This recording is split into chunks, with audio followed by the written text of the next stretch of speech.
Most pilots neglect ground handling, even fewer ever activate all of their senses. That's why launches get messy. That's why fear runs the show.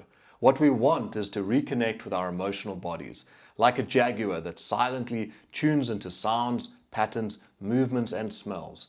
It holds narrow focus and wide awareness at the same time, its body relaxed and ready.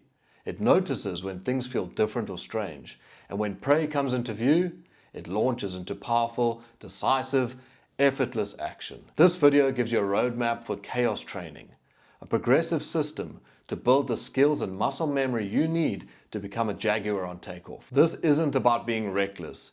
It's about respecting the power of the air and deliberately preparing your mind and body to meet it. To be one with the wing in the sky, you first have to become one with the wing on the ground. The feeling and muscle memory developed here transfers directly to the air. Not just improving your takeoffs, but preventing collapses and building trust even in turbulent conditions. To deepen that connection, download the FreeFlow Toolkit link below. It's free and it's designed to help you unlock more intuitive flying. So let's break this down, starting with the basics and building toward your edge, so that you can train for the worst and launch with a new kind of calm presence no matter the conditions. Okay, before we start, one word of advice. Make sure to practice in an area free of obstacles.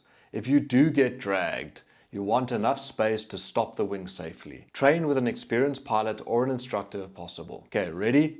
Let's go. The first stage is to master kiting. Go beyond just keeping the wing up. Walk forward, walk backward, side to side, around obstacles or within a marked zone you're not allowed to leave. Do this both facing forward and in reverse. Pay attention to the feeling of pressure through the brakes and in the harness. Become aware of where your hands are. Once you've mastered that, up the challenge. Try kiting up onto a stepladder or a bench. Try standing still with the wing overhead. It's harder than it looks. So let's simulate what might happen on a turbulent takeoff. First, grab your outer A-line on one side and create a big deflation. Counter the turn and correct the collapse without letting the wing touch the ground. Next, facing the wing, pull both center A's to cause a frontal.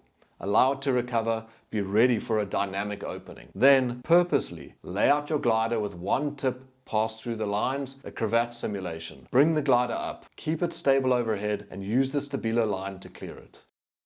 Now let's develop fine motor control. The tip touch forms the basis of the Cobra launch and can prevent getting dragged on takeoff. Pull one side so the wingtip drops to the ground. That brake becomes the bottom hand. The top hand gently massages the upper wingtip. If the glider leans too far forward, add a little brake. If it deforms, release it slightly. With practice, you won't even need the bottom hand. Just twist your hips into the wind and use your body to balance it. Then step underneath the glider and bring it stable overhead. Soon you'll be able to run forward with one tip dragging, kite up dunes, or switch sides in a flow state. Now at some point, you're going to get plucked or thrown off balance on takeoff.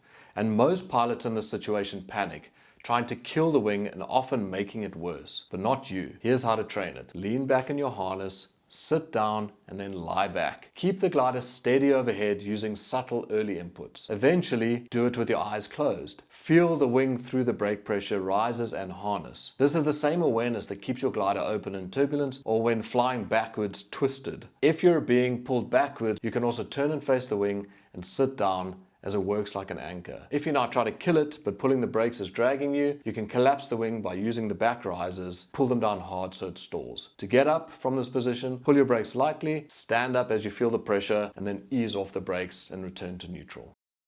Let's simulate a messy takeoff, the kind that gets pilots dragged. Start on your back like before. Now do a tip touch from this position. You're going to get pulled, which is good. What usually happens is that pilots brace with one hand, accidentally keeping that part of the glider flying. You're keeping it in the power band. So instead, you want to either lift that hand, or you can even let go of the brake completely, stand up, correct the wing. But be careful, because if you overcorrect, the other tip might go the other way. And so if you can't grab the brake handle in time, then you can grab the brake just above the pulley. So practice this. It's uncomfortable, but it's invaluable. If you're truly out of control, you can pull one brake in, hand over hand, and this will turn the wing parallel to the wind. If needed, you can even grab the wingtip once you've done this to stop it. You're now ready for the Cobra. You've already built the skill through tip touches, But this comes last because you need to know how to recover first. So now you lay your glider parallel to the wind, make sure the tips are open and that there's no cravats. Make sure of your turning direction. So if you want to turn to your right, that riser should be on top. And now you use that A riser plus the brake from the same pulley, and you guide up the wingtip and you use that back brake, just massaging it gently, even with one finger, just to keep that glider snaking up like that. You can also try this from a forward position, your normal takeoff position, where you just pull the A on that side and the glider will come up to the side. You can practice it that way as well. But if the wind is very strong, you might actually need somebody to feed that wingtip up, and then you're just going to massage that wing. Just control it gently till it comes up, and be aware that if you face forward with that energy, the glider is going to want to overshoot you. So as it comes overhead on that inside brake, you're going to need to just give it a lot of brake, resume normal flight. Now you're a snake handler, just like I used to be, but that's a story for another time. This strong wind technique can also be incredibly useful. First, you want to keep the glider small. Use the brake lines to arch it and expose only the center cells. Make sure the tips are free of line overs. Don't pull the outer A's first, that will cause the tips to inflate. Instead, pull just the center A's and then immediately bang in the big ears. Once the wing rises cleanly, let go of the ears and give it a pump if needed. Some don't like this method because the wing can rise a little bit skew. That's why you need to practice this on the ground, not on takeoff. Alternatively, you can try the mushroom inflation, which is this compact setup that's easier to control in strong wind than building a full wall. It's almost the same as the big ears, just without pulling the ears. The glider comes up through the power band and then opens up when it's above your head. Now that you've built real skills and learned how to control the wing in all sorts of configurations, it's time to train in turbulence. This is where many pilots fail. They only practice in perfect laminar conditions and then panic when faced with something out of the ordinary. Find a place with gusty, challenging air. Be smart, be honest with yourself. Make sure the area is safe and that you're not in over your head.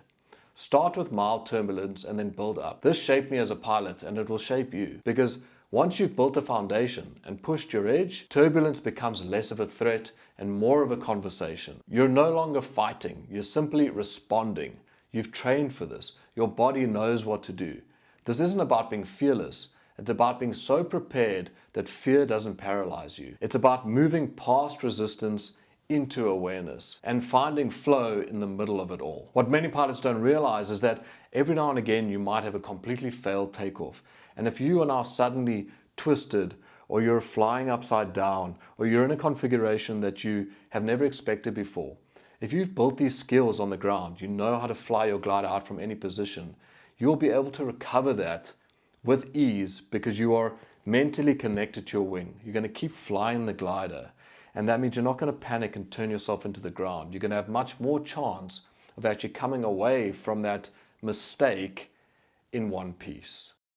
Confidence doesn't come from avoiding the worst. It comes from training for it. Jaguar on takeoff, eagle in the sky. Even with all these skills though, launch anxiety will still visit you, and that's okay. The best pilots know how to work with it. To learn how, watch this video next.